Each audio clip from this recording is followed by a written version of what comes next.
नमस्कार दोस्तों। हमारा इस बार का मुद्दा है कि गांव देहात में जहां पे इंटरनेट नहीं होता वहां इंटरनेट की भरमार होने वाली है। हाँ, खबरों में तो कुछ ऐसा ही है, होगा क्या पता नहीं। कि अ, अमेरिकी राष्ट्रपति डोनाल्ड ट्रंप के सबसे खास अरबपति उद्यमी एलन मस्क की एक कंपनी है स्पेस एक्स, जो सैटेलाइट के जरिए इंटरनेट उपलब्ध करवाती है, वो भारत में आने वाली है। डायरेक्ट नहीं आएगी। भारत की दो सबसे बड़ी टेलीकॉम कंपनियां हैं, एयरटेल और जियो। दोनों ने अनाउंस कर दिया कि हमने एलन मस्क की कंपनी के साथ करार कर लिया है, समझौता कर लिया है कि हम उसकी सेवाएं देश में लेके आएंगे। यही दोनों कंपनियां अभी तक राज कर रही हैं एक तरह से टेलीकॉम के मामले में, इंटरनेट प्रोवाइड करवाने के मामले में। और अब वो कह रही हैं कि हम सैटेलाइट से भी यदि आना है इंटरनेट तो हमारे माध्यम से ही आए। दोनों ने समझौता कर लिया है तो देर सवेर सरकार को भी परमिशन दे ही देनी होगी, या मान सकते हैं कि दे दी है। ऐसा क्यों मान सकते हैं? उसका सबसे बड़ा कारण ये है कि हमारे आईटी मिनिस्टर अश्विनी वैष्णव ने एक ट्वीट कर दिया था पिछले दिनों, बाद में वो डिलीट कर दिया गया। उन्होंने स्वागत किया था कि एलन मस्क की कंपनी स्टारलिंक का हमारे देश में स्वागत है, इंडिया में स्वागत है। लेकिन फिर उनको लगा कि कहीं कुछ गड़बड़ हो गई है, उन्होंने उसको डिलीट कर दिया। थोड़ा सा पीछे चलते हैं। एलन मस्क की कंपनी 2020 से कोशिश कर रही है, यानी 5 साल से वो प्रयास में है कि किसी तरह इंडिया में वो आ पाए।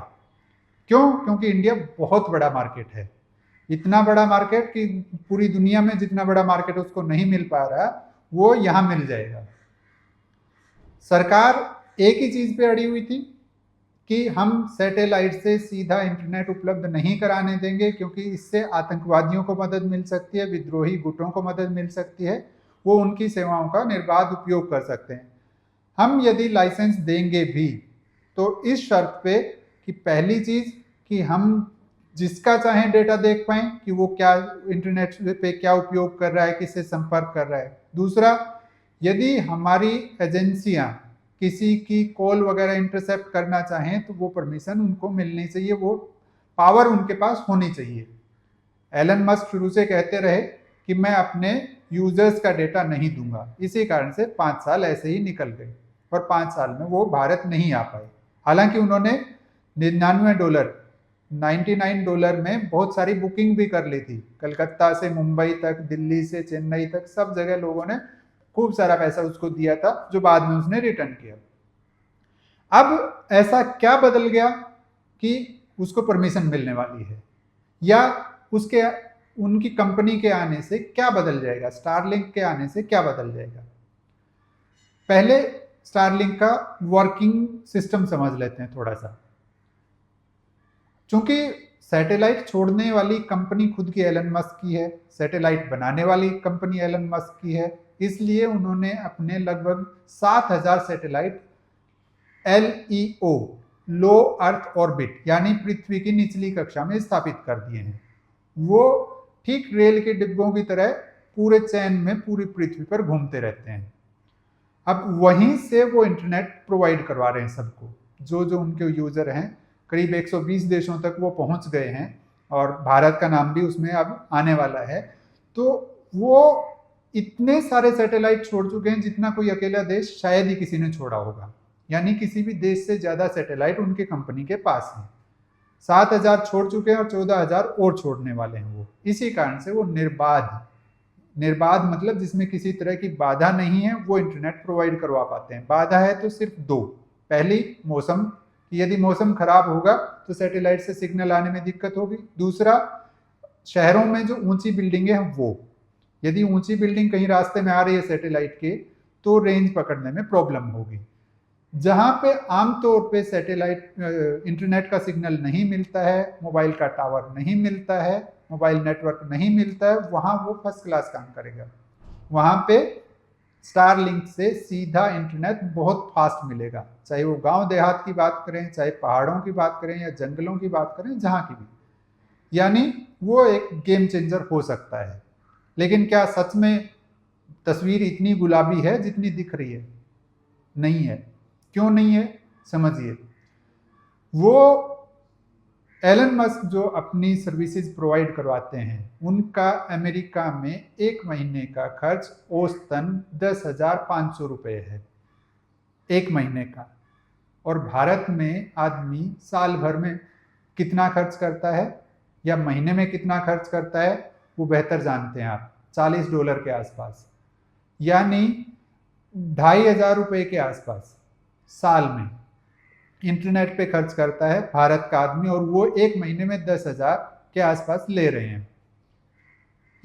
यदि ये अंतर देखा जाए तो हमसे वो उम्मीद कर रहे हैं कि हम जितना साल भर में खर्च करते हैं इंटरनेट पे उससे 3 गुना ज़्यादा एक महीने में खर्च कर देंगे। कितने लोग होंगे ऐसे?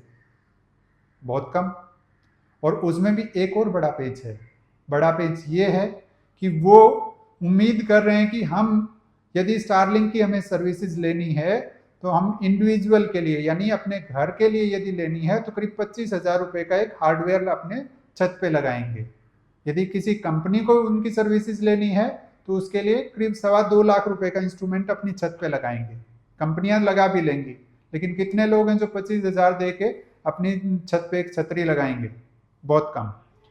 अब आते हैं कि भारत में अब उसकी एंट्री हो क्यों रही है जब सरकार इतना मना कर रही थी। पहली बात कि ट्रंप का दबाव है इनडायरेक्ट, जो सबको समझ में आ रहा है कि ट्रंप को पटाना है तो एलन मस्क की कंपनियों के लिए रास्ता किसी न किसी रूप में खोलना होगा। इसीलिए शायद वो जो उनकी टेस्ला की कारें हैं वो भी जल्दी भारत में दिखने लग जाएंगी। और ये जो है इसको डायरेक्ट लाइसेंस न देके सरकार ने एक तरीका निकाला कि जो कंपनियां ऑलरेडी हमारे यहाँ काम कर रही हैं, हमारे कानून जानती हैं, समझती हैं, उनको इनडायरेक्ट वे में ये परमिशन दे दी जाए कि आप एलन मस्क की कंपनी की सर्विसेज ले आइए देश में।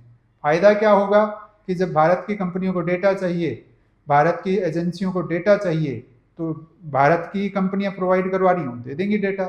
जब कहीं इंटरनेट बंद करने की या कॉल ट्रेस करने की नौबत आए तो वो भी इजीली हो जाएगा। तो इसीलिए दोनों कंपनियों ने करार कर लिया, दोनों बड़ी कंपनियों ने टेलीकॉम की। 2 कंपनियां और बची हैं जो करार नहीं कर पाएंगी। एक भारत की सरकारी कंपनी है BSNL और दूसरी वोडाफोन। तो स्वाभाविक है कि रास्ता तो खुल गया है उनके आने का, लेकिन वो कितना सक्सेस होगा नहीं होगा ये देखने वाली चीज होगी। क्यों?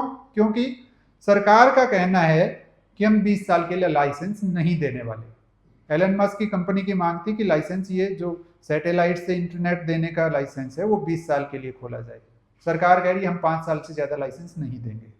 दूसरी बात, जो शर्तें हैं वो एज इट इज़ हैं कि हमें कॉल इंटरसेप्ट करने की परमिशन मिलनी चाहिए, पावर मिलनी चाहिए, हम डेटा हमारे पास रहना चाहिए, हमारे देश में स्टोर होना चाहिए, जब चाहें हम ये कर पाएँ। ये अड़चनें कैसे दूर होंगी, कितनी दूर होंगी, वो आने वाला टाइम बताएगा। लेकिन कम से कम तब तक खुश तो हो ही सकते हैं कि अब डायरेक्ट हमारे पास भी फास्ट इंटरनेट आने वाला है। धन्यवाद।